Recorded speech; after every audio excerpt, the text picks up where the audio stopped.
అయింది. పచ్చిపులుసు ఎలా తయారు చేయాలో ఇప్పుడు చూపెడతాను మీకు. ముందుగా చింతపండు మనకు తగ్గ పులుపు నానబెట్టుకోవాలి.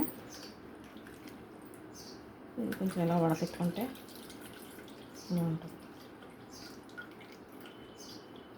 చిత్రాన్నం పచ్చిపులుసు ఇలా శ్రీరామనవమి కదండి. పచ్చిపులుసు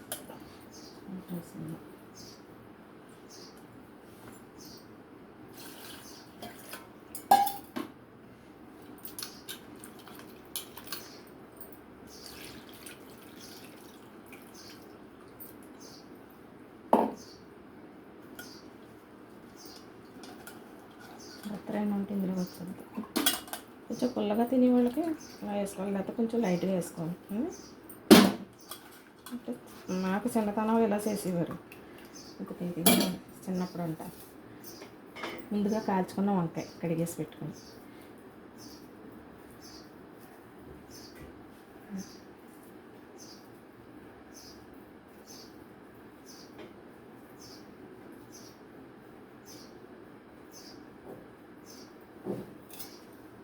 వంకాయ పచ్చిపులుసు మజ్జిగ పుణుకులు కూడా ఎలా తయారు చేయాలో చెప్తాను.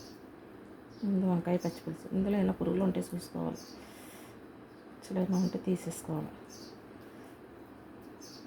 వంకాయ మ్యాక్సిమం ట్రై చేయకపోతే పురుగులు ఉంటాయి నాకు తెలిసి. పోయింది వంకాయ. కంపల్సరీగా వంకాయ వేసుకోవాలండి,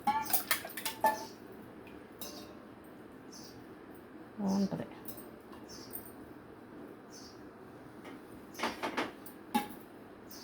ఇప్పుడు ఈ ఉల్లిపాయని ఇలా కొట్టుకోవాలి.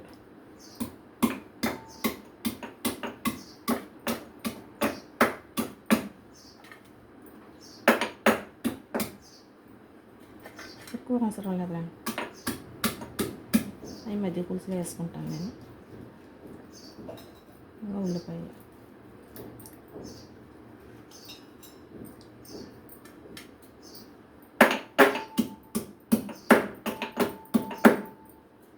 చీలికలుగా వేసుకోవచ్చు, కానీ ఇలా వేసుకుంటేనే కొంచెం టేస్ట్ బాగుంటుంది నాకు తెలిసి.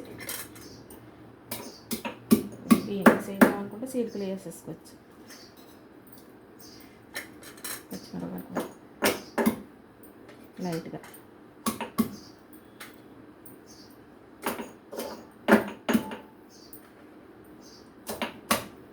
అంతే. ఇవి ఉప్పు సాల్ట్ వేసి పిసికేసాక వేసుకోవడం, పైన వేసుకుందాం. ఘాట్ వచ్చేస్తుంది భయం, అంటే ఏమి కాదు.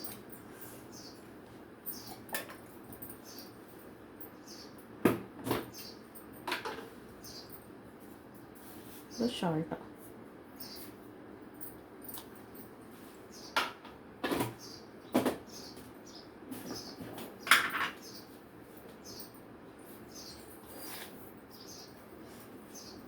తీపికి కొంచెం పంచదార, బెల్లం వేసుకోవచ్చు, మన ఇష్టం అది.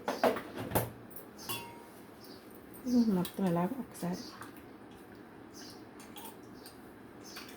ఇలా కలిపేసుకుని